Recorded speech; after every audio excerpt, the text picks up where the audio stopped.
रखिया से हम रोका लइया के गे तू सजाई देना बहिनी। रखिया से हम रोका लइया के गे तू सजाई देना बहिनी। अपना भैया के जैसे हमारो से गे गवा पुराई लेना बहिनी। रखिया से हम रोका लइया के गे तू सजाई देना बहिनी।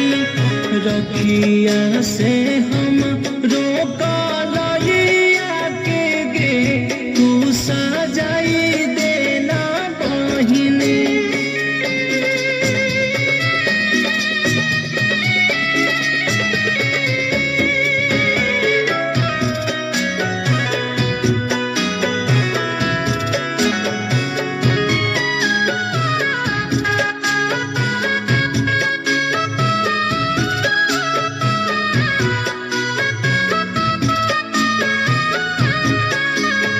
भले एक कोकिया से ले लेना जनमिया, बाकी हम तोरे अपन मनाली बहिनिया। भले एक कोकिया से ले लेना जनमिया, बाकी हम तोरे अपन मनाली बहिनिया।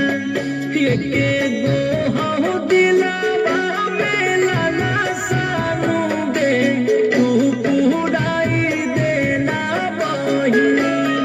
एके गो हौ दिलवा में लाला सानू गे तू पुराई देना बहिनी। रखिया से हम रोका लइया के गे तू सजाई देना बहिनी।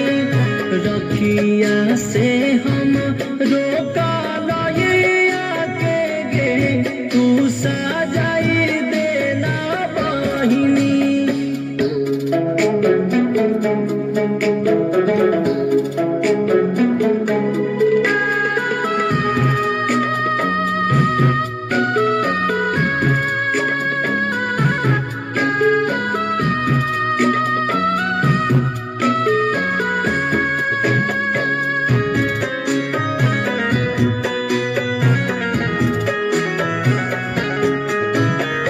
बचपन में माई छोड़ के उड़ालई आकाश गे, तोहनी के सिवा हमारा हकई कवन खास गे।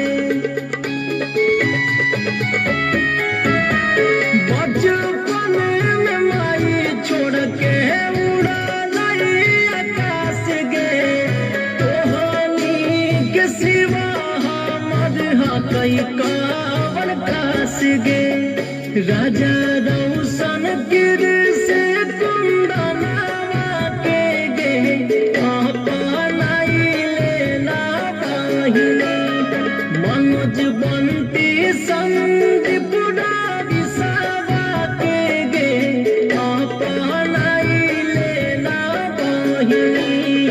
रखिया से हम रोका लइया के गे तू सजाई देना बहिनी।